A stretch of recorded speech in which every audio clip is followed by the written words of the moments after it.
here, Paul Risk Construction, superintendent down here at the JLR project.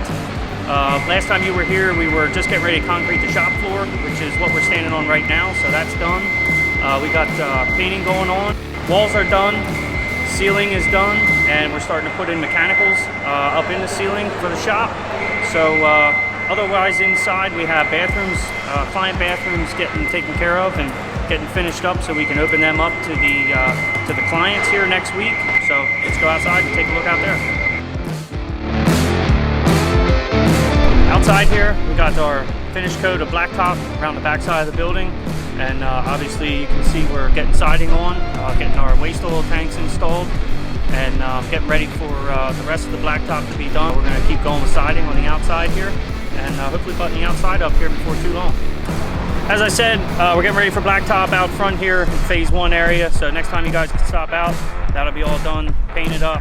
Our restroom trailer here will be gone, and we'll hopefully be wrapping up siding by then. So second floor stairs are going in today, so that'll be done. We'll actually be able to walk up the steps to get to the second floor.